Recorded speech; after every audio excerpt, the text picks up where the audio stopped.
नमस्कार दोस्तों, स्वागत है आपका फिर से एक नई वीडियो में। तो दोस्तों आज हम सॉल्व करने वाले हैं एसएससी जीडी का मिनी मॉक टेस्ट, जिसमें हम मैथ के क्वेश्चनों को सॉल्व करेंगे। तो हमारा पहला क्वेश्चन है 3073, 1756 और 4829 का महत्तम समापवर्तक यानी कि एचसीएफ एक्स है, तो एक्स के अंकों का गुणनफल कितना होगा। तो दोस्तों आपको जो संख्याएँ दे रखी है, तो सबसे छोटी संख्या को हम पहले रखेंगे 1756 को, दूसरी संख्या दे रखी है 3073 और उससे अगली संख्या कितनी है आपकी 4829। ठीक है।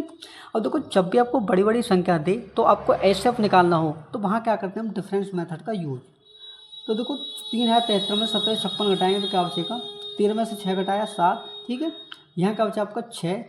ठीक है, कितना बचा यहाँ पर 6, 6 में से 5 घटाया 1।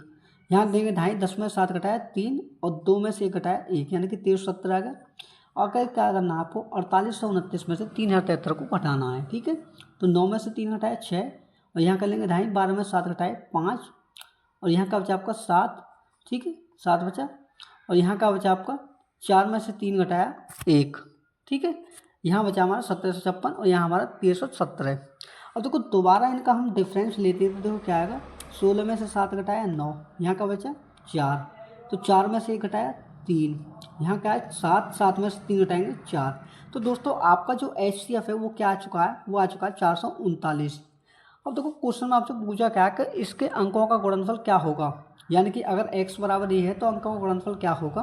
तो आपको क्या करना है, 4 × 3 × 9, तो 4 × 12, 12 निम्मा कितने हो गए 108 और यही इस क्वेश्चन का क्या आंसर है।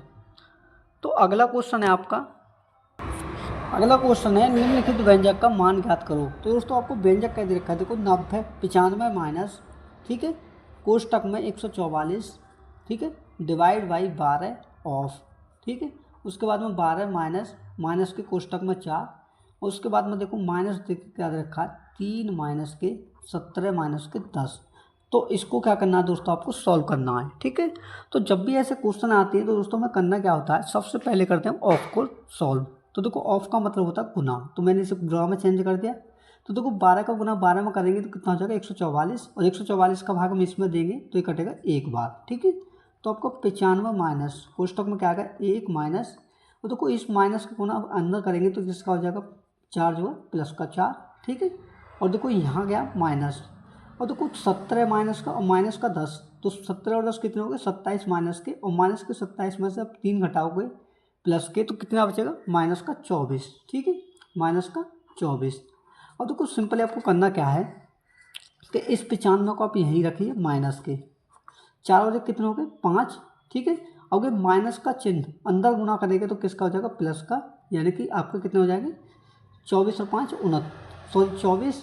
ठीक है, अब देखो अगला स्टेप क्या होगा दोस्तों कि 95 है आपका। ठीक है, और देखो 24 और 5 कितने हो गए 29, तो आपको 95 में से जब 29 को हटाएंगे तो आपका आंसर क्या आएगा 66 आएगा, जो कि क्या है राइट आंसर है। ठीक है, तो अगला क्वेश्चन है, अगला क्वेश्चन है पहली 6 सम संख्याओं का औसत ज्ञात करो।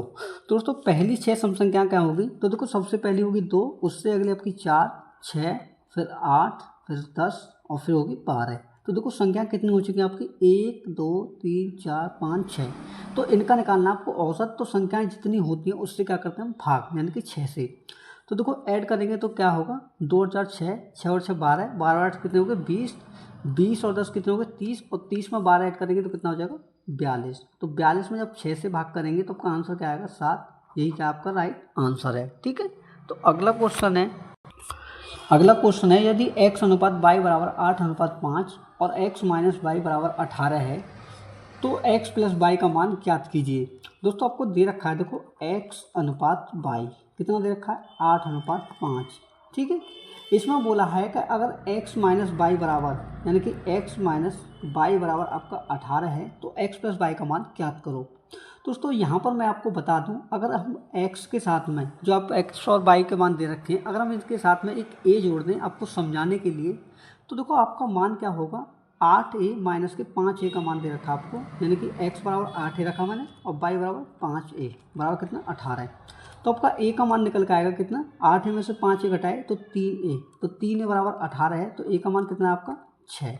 ठीक है, तो अब आपसे जो भी पूछा है आप सीधे से निकालते सकते हो कि x प्लस वाई बराबर क्या होगा, x प्लस वाई बराबर क्या होगा। तो देखो ए का मान कितना होगा 6 का 8 गुना, क्योंकि 8 है, 6 का 8 गुना करेंगे तो कितना हो जाएगा 48 प्लस। अब देखो ए का मान हो गया, ठीक है। अब निकालना पाई का, तो ए का कितना करेंगे 6 गुना, तो 6 पंजे कितने हो गए 30, ठीक है। तो 48 में जब आप 30 ऐड करोगे तो कितना हो जाएगा 78, जो कि क्या आपका राइट आंसर है, ठीक है। तो अगला क्वेश्चन है एक कक्षा के 48 विद्यार्थियों की औसत आयु 22 वर्ष है। यदि शिक्षक की आयु भी सम्मिलित कर ली जाए तो संपूर्ण समूह की औसत आयु 23 वर्ष हो जाती है। तो शिक्षक की आयु ज्ञात करो। दोस्तों आपको ऐसे क्वेश्चनों में देखो करना क्या है कि ऐसे क्वेश्चनों में आपको एक फॉर्मूला रखना है कि न्यू बराबर ओल्ड प्लस माइनस के इंक्रीज या डिक्रीज और इनटू क्या करेंगे फाइनल मेंबर, ठीक है।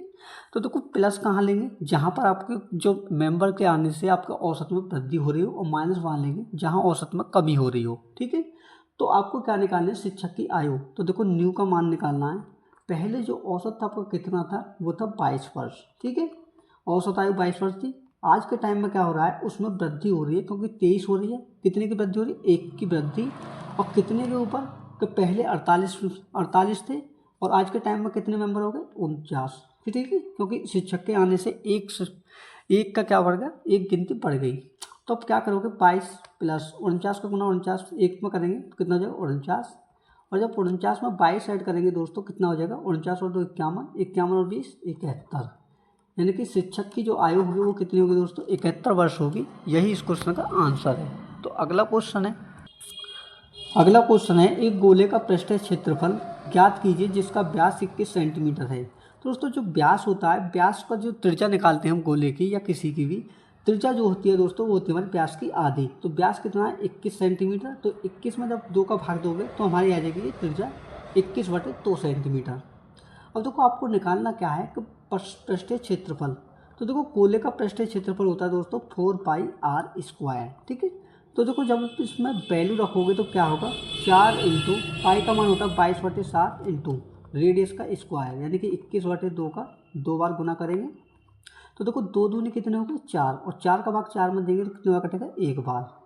तो देखो 7 से भाग दे मैंने 21 में, तो ये कटा 3 बार। तो सिंपली क्या करोगे आप 22 का गुना 3 में करोगे और उसका गुना 21 में, तो 22 के कितने हो गए 66। तो 66 में दोस्तों जब हम 21 का गुना करेंगे तो देखो क्या आएगा 21 छिक्के होते हमारे 126, 126 का 6 हासिल 12, 21 का 126 और 12 कितने हो गए 138। तो 1366 सेंटीमीटर स्क्वायर जो होगा यही इस क्वेश्चन का आंसर होगा, ठीक है। तो अगला क्वेश्चन है यदि एक आयत की लंबाई में 15% की कमी और चौड़ाई में 10% की वृद्धि की जाती है तो आयत के क्षेत्रफल में कितने प्रतिशत का परिवर्तन होता है। दोस्तों जब भी आपको परसेंटेज के क्वेश्चन में ऐसा क्वेश्चन आए तो देखो आपको करना क्या है, एक तरफ लिखना आपको ओल्ड रेशियो और दूसरी तरफ लिखना आपको न्यू, ठीक है। ये हमारा ओल्ड रेशियो, ये न्यू है। तो आपको करना है, देखो आयत की एक है लंबाई और दूसरी आपकी चौड़ाई, ठीक है। तो देखो पहले क्या बोला है कि आयत की लंबाई में 15% की कमी, यानी कि 100 से कितनी हो रही है वो 15% की कमी, यानी कि 85, ठीक है। बाद में क्या हो रहा है, तो उसमें 10% की वृद्धि होती है जो उसकी चौड़ाई है। तो 100 से कितना हो जाएगा, वो हो जाएगा 110, ठीक है। अब देखो आपको सिंपली करना क्या है, देखो एक जीरो से हमारी एक जीरो ये कट गई, ठीक है। और देखो 5 से मैंने इसमें भाग दिया तो ये कटा 17 बार, और 5 से भाग मैंने 10 में दिया तो ये कटा 2 बार, ठीक है। तो देखो 2 का गुना जब 100 में करेंगे तो कितना हो जाएगा 200, और 17 का गुना आप 11 में करोगे तो कितना हो जाएगा 17 एकम 17 का 7 हासिल लगे 1, 17 एकम 17 और 1 कितने हो गए 18, 187। अब आप ये देखिए कि पहले जो उसका मूल्य था, यानी कि पहले जो आकृति हुआ करती थी वो 200 यूनिट और आज के टाइम पे 187। तो इसमें कितने की कमी हुई 13 की कमी, 13 की कमी कितने के ऊपर 200 के ऊपर। तो परसेंटेज निकालने क्या करेंगे हम 100% से गुना।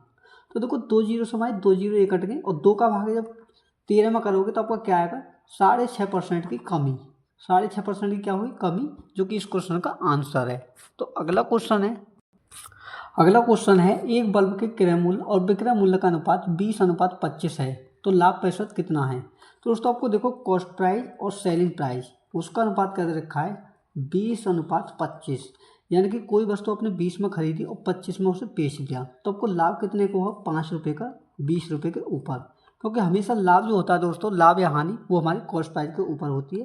तो प्रतिशत निकालने के लिए क्या करेंगे 100% से गुना, ठीक है। तो देखो 20 पंजे कितने हो गए 100, और 5 का गुना 5 में करोगे तो आपको प्रॉफिट परसेंट सीधा आएगा 25%, और यही इस क्वेश्चन का आंसर है। ठीक है, तो अगला क्वेश्चन है 2 क्रमिक छूट प्राप्त करने के बाद रूपा को 1619.2 रुपये में एक ड्रेस मिलती है जिसका अंकित मूल्य 2000 रुपये है। यदि दूसरी छूट 8% है तो पहली छूट कितनी है।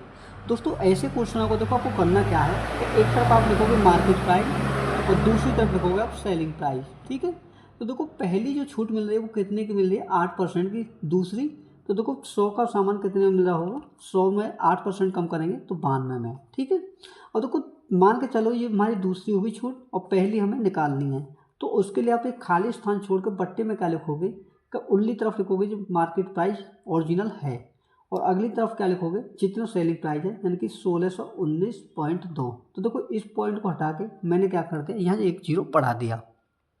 अब दोस्तों आपको करना क्या है कि इस 100 का भाग इसमें दे सकते हो और 92 का भाग इस संख्या में दे सकते हो।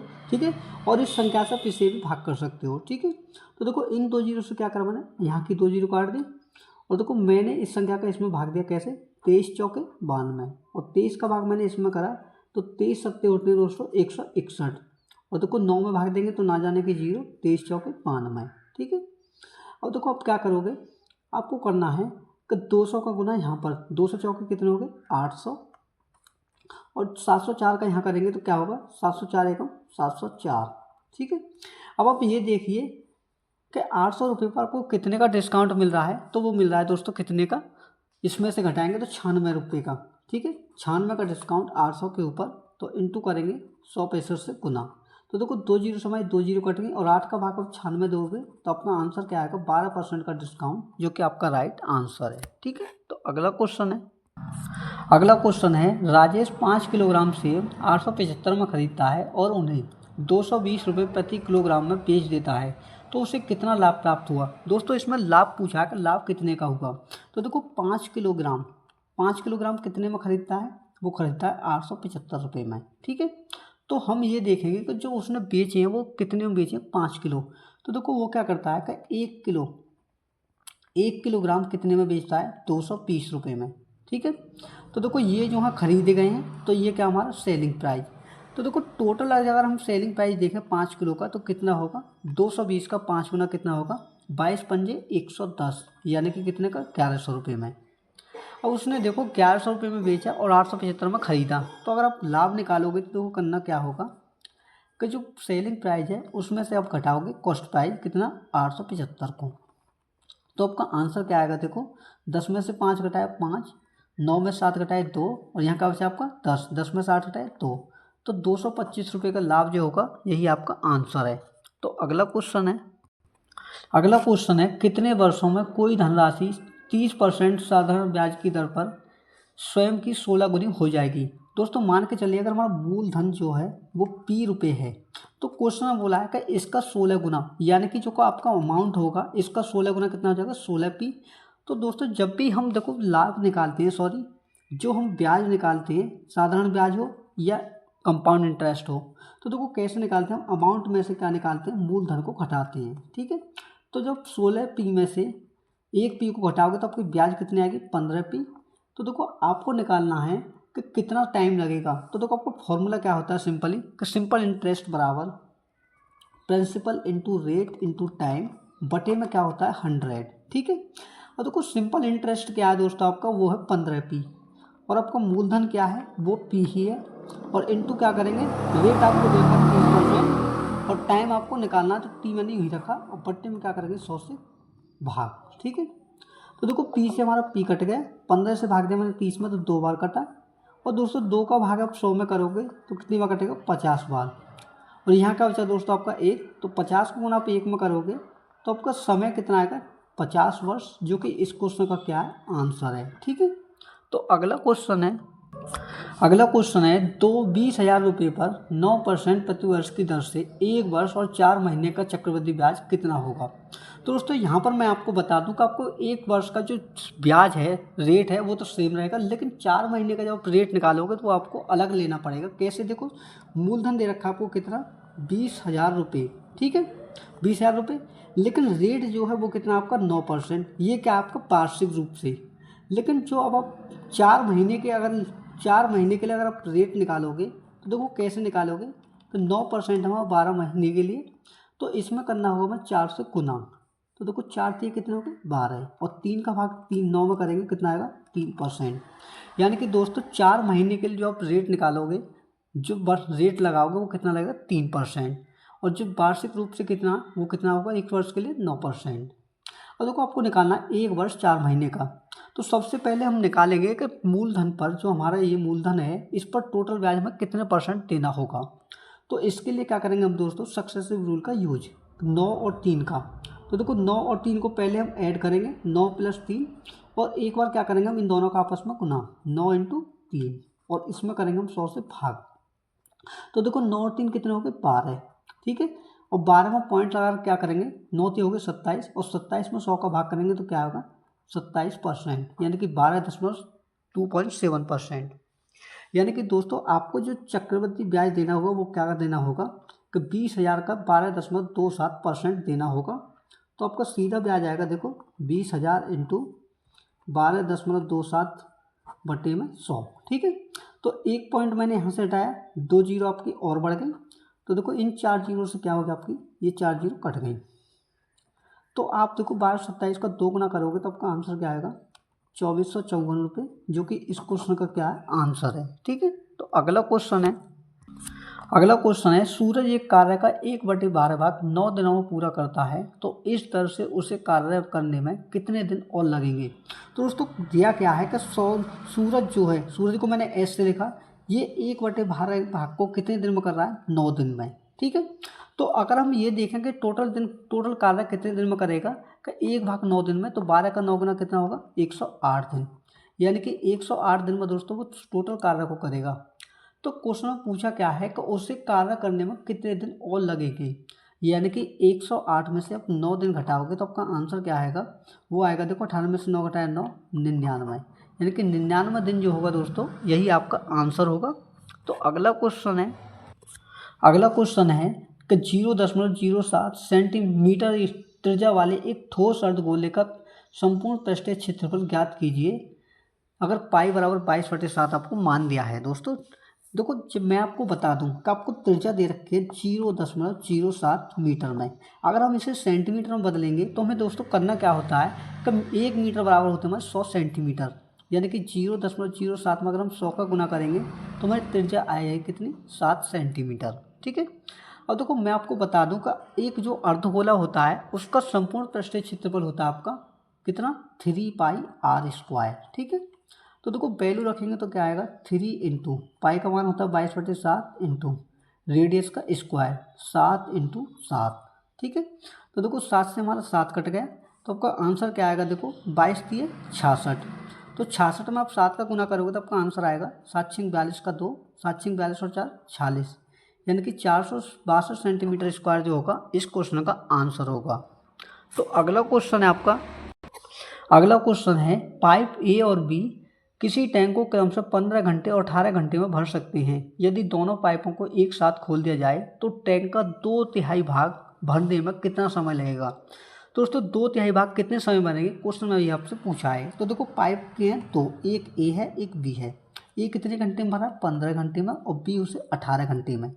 तो देखो पहले निकालेंगे टंकी की क्षमता कितनी है। तो देखो 15 और 18 का एलसीएम कितना होगा 90, और 15 का भाग आप 90 में करोगे कितने बार कटेगा 6 बार, और 18 का भाग जब 90 में करोगे कितनी बार 5 बार। तो दोस्तों इनके पानी भरने की क्षमता है कि 6 और 5 यूनिट।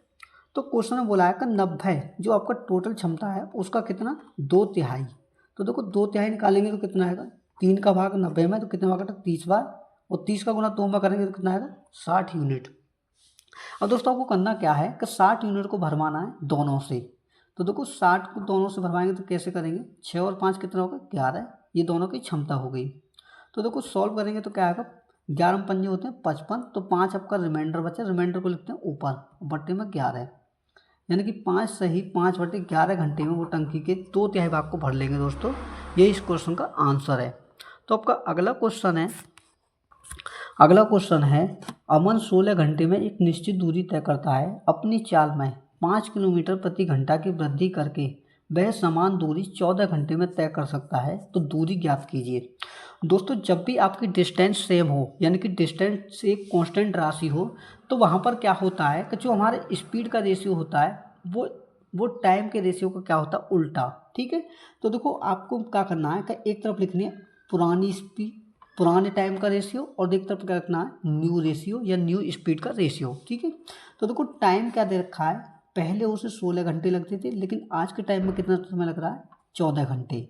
ठीक है, तो ये तो होगा आपका समय का अनुपात। लेकिन जब हम स्पीड का अनुपात निकालेंगे तो दोस्तों क्या हो जाएगा, ये हो जाएगा उल्टा, यानी कि 14:16। क्यों, ये इसलिए होगा क्योंकि जब आपका डिस्टेंस कांस्टेंट होती है दोस्तों, तो आपका टाइम जो है समय का उल्टा होता है। ठीक है, तो देखो इसी के डिफरेंस का मान आपको क्या दे रखा है, 16 और 14 का डिफरेंस कितना होगा, 2 यूनिट, और इन्हीं 2 यूनिट का मान दे रखा है दोस्तों आपको 5 किलोमीटर प्रति घंटा। ठीक है, तो जब 1 यूनिट का मान निकालोगे तो कितना आएगा, देखो 5/2 को ले जाएंगे बट्टे में, किलोमीटर प्रति घंटा। ठीक, अब देखो आपको जिसकी भी स्पीड निकालनी हो वो आपकी स्पीड निकाल सकते हैं, डिस्टेंस चाहो डिस्टेंस निकाल सकते हो। ठीक है, तो देखो मैं क्या करता हूँ, पहले उसकी पुरानी स्पीड निकालता हूँ कितनी है। तो देखो स्पीड निकालने के लिए क्या करेंगे हम, 14 इंटू, ठीक है 14 इंटू क्या करेंगे, इससे गुना 5/2 से। तो देखो 2 का भाग मैंने 14 में करा तो ये कटा 7 बार, और 7 का गुना 5 पर करेंगे कि स्पीड कितनी आ गई, 35 किलोमीटर प्रति घंटा इसकी पुरानी स्पीड। ठीक है, और देखो हमें निकालना है कि उससे जो है डिस्टेंस कितनी तय की। तो देखो डिस्टेंस बराबर क्या करेंगे, स्पीड इंटू टाइम। तो देखो स्पीड कितनी है 35 की, और समय कितना लगता है 16 घंटे, तो इंटू क्या करेंगे 16 से गुना। तो देखो गुना करते हैं तो क्या होगा, 16×5 = 80 की 0, 16×3 = 48, 48×60 कितने हो गए, 48×60 हो गया आपके 56, यानी कि 560 किलोमीटर जो होगी दोस्तों आपकी डिस्टेंस होगी। यही इस क्वेश्चन का आंसर है। तो अगला क्वेश्चन है एक वर्गाकार मैदान का क्षेत्रफल 252 मीटर स्क्वायर है, तो इसका परिमाप ज्ञात कीजिए। दोस्तों देखो आपका वर्ग क्या होता है, जिसकी चारों भुजा बराबर हो। मान के चलिए अगर भुजा ए है तो ये भी ए होगी, ये भी ए होगी, ये भी ए होगी। तो देखो इसका जो क्षेत्रफल क्या होता है, जो वर्ग का क्षेत्रफल होता है, उस वक्त क्षेत्रफल होता है भुजा का स्क्वायर, यानी कि ए स्क्वायर का मान दे रखा है आपको कितना, 252 मीटर स्क्वायर। तो अगर हम यहाँ से एक भुजा की माप निकालें तो देखो क्या होगा, ए पर अगर स्क्वायर हटाते हैं तो इस पर चढ़ जाएगा अंडर रूट, यानी कि 252 पर। तो 252 में से आपको बाहर क्या आएगा, देखो 252 के अगर हम फैक्टर करते हैं तो देखो कितनी बार कटेगा, 2 से कटा 12 बार, 2 छिक्के 12, फिर 2 से मैंने काटा 2 छिक्की 12, 2 तिये 6। तो देखो अब कटेगा ये 3 से कटा 21 बार, और 3 से भाग देंगे फिर 7 बार। तो देखो स्क्वायर में क्या निकलता है, अगर 2 की जोड़ी बनती है आपके तो उनमें से एक संख्या हमारी बाहर आती है। तो देखो 2 का जोड़ा 2 बन रहा है, 1 बन रहा है, और 3 का 1 जोड़ा, तो इनमें से बाहर क्या है आपका एक 2 आएगा और एक 3, तो 2 तिये कितने हो गए 6, यानी कि भुजा हो गई आपकी 6 रूट, और जो आपकी शेष संख्या बचती है वो चली जाती है अंडर रूट में। तो एक भुजा की लंबाई कितनी होगी आपकी 6√7 मीटर। और देखो परिमाप क्या होता है दोस्तों, परिमाप होता है तो उसके और पास की बाउंड्री होती है उसका टोटल योग। तो देखो भुजा कितनी है, 1 2 3 4, यानी कि 4a, तो भुजा का 4 गुना। तो देखो परिमाप जब आप निकालोगे तो क्या करना होगा, इस 6√7 का आपको 4 गुना, तो 4×6 कितने हो गए 24√7। यही क्या दोस्तों इसका परिमाप है, जो कि इस क्वेश्चन का आंसर है। ठीक है, तो अगला क्वेश्चन है दोस्तों, निम्नलिखित व्यंजक को सरल कीजिए। दोस्तों इस क्वेश्चन में अगर आप ध्यान से देखो तो देखो यहाँ पर कंडीशन क्या बन रही है, अगर मान के चलो 762 बराबर अगर मैंने ए रख दिया और आपका दूसरी वैल्यू देखे तो 316 है। ठीक है, अगर 316 बराबर मैं बी रख दूँ तो आप ध्यान से देख सकते हो कि 762 का क्या कर रहा है 3 बार गुना, यानी कि ए का क्यूब, और बाद में क्या कर रखा है 316 का क्यूब, यानी कि बी का क्यूब।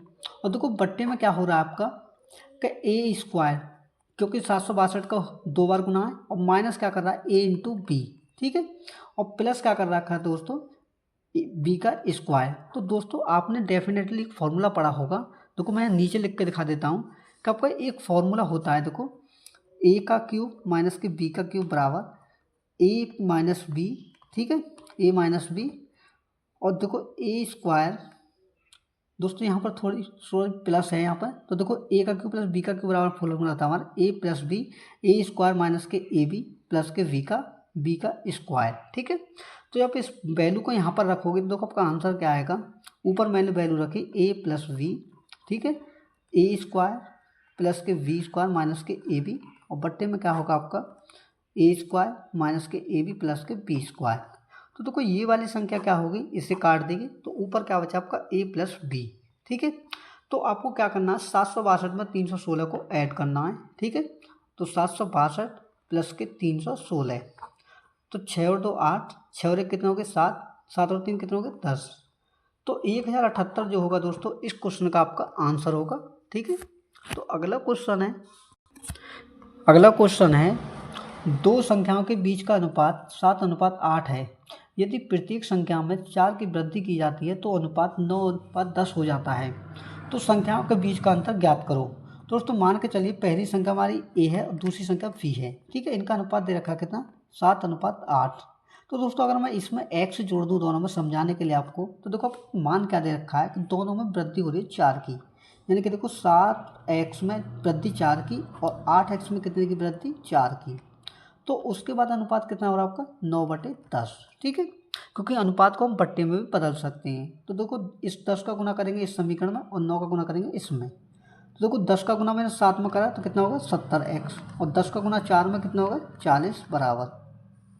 अब 8x का गुना 9 में करेंगे कितना हो जाएगा 72x प्लस 9 का गुना 4 में कितना होगा 36। ठीक है, अब देखो जो x के साथ में जो आपकी संख्या है उन्हें आप एक तरफ लाएंगे और जो आपकी वैल्यू हैं उन्हें एक तरफ। तो देखो 40 को मैंने यहीं रखा, 36 को लाया मैं इधर, तो किसका होगा माइनस का 36। इसके बाद में देखो 72x को यहीं रखेंगे। ठीक है, और 70x को इधर लाएंगे तो किसका हो जाएगा माइनस का 70x। ठीक है, तो देखो 40 में से 36 घटाए तो कितना बचा 4, और 72x में से 70x बचाएंगे कितना बचेगा 2x। तो देखो 2 का भाग मैंने 4 में करा तो x बराबर क्या है आपका 2। ठीक है, अब देखो क्वेश्चन में आपसे पूछा है कि संख्याओं के बीच का अंतर। तो देखो 7x और 8x के बीच में कितने का अंतर है 1x का अंतर है, उसी x का मान आपको 2 आया, तो यही आपका आंसर है। ठीक है, तो अगला क्वेश्चन है निम्नलिखित में से कौन सी संख्या 16 से विभाज्य नहीं है। तो दोस्तों आपको ऑप्शन दे रखे हैं, देखो कौन सा, पहला है आपका 5168, दूसरा ऑप्शन है आपका कितना 18016, और उससे अगला ऑप्शन है आपका सी ऑप्शन 17776। ठीक है, 17776, और उससे अगला ऑप्शन है आपका डी ऑप्शन जिसमें दे रखा है 16826। तो दोस्तों सिंपल आपको करना क्या है, देखो 16 का जो विभाज्यता का नियम कहता है कि अगर कोई भी संख्या हो उसकी लास्ट की 4 संख्याएं आपकी 16 से कटती हैं तो वो संख्या क्या होगी आपकी 16 से विभाजित होगी, अन्यथा वो संख्या 16 से विभाजित नहीं होगी। ठीक है, तो देखो लास्ट की 4 संख्या जो हैं सभी संख्याओं में उसमें क्या करेंगे 16 से विभाजित करके देखेंगे। तो देखो 16 से सबसे पहले मैंने संख्या में भाग दिया तो 16 3 कितने हो गए 48। ठीक है, बचा 3, 16 दूनी 32। ठीक है, बचा 4, 16 3 48, यानी कि ये तो कट गई। अब देखो इसके लास्ट के 4 अंकों को देखेंगे तो कितनी 80 16। तो देखो 80 16 मैंने 16 से भाग करा तो देखो 16 पंजे 80, ना जाने कि 0, 16 कम 16, तो ये भी कट गई हमारी। अब देखो आगे देखेंगे 77 76 में भाग देके। ठीक है, 77 76, तो देखो मैंने 16 से भाग करा तो 16 चौके 64। ठीक है, बचा कितना 16 चौके 64, तो बचा आपका देखो 13, यानी कि 137 होगा। तो 16 7 112, 16 8 128, बचा कितना आपका 9, यानी कि 96 होगा, 16 की 96। तो ये भी दोस्तों क्या हो गया आपकी 16 से डिवाइड है। तो देखो लास्ट का आपका एक ऑप्शन बचा जो कि क्या आपका यही आंसर है, जो कि क्या होगा आपका जो कि आपके 16 से विभाजित नहीं होगी, क्योंकि तीनों संख्या आपकी क्या कट रही हैं 16 से कट रही हैं, तो यही संख्या होगी जो कि आपकी नहीं कटेगी। तो यही आपका आंसर है। तो मैं उम्मीद करता हूं दोस्तों सभी क्वेश्चन आपको अच्छे से समझ में आए होंगे। दोस्तों अगर वीडियो अच्छी लगी हो तो वीडियो को लाइक एंड चैनल पर नए हैं तो बेल आइकन को प्रेस करके चैनल को सब्सक्राइब भी कर लें। मिलते हैं अगले मॉक टेस्ट के साथ में, तब तक के लिए धन्यवाद।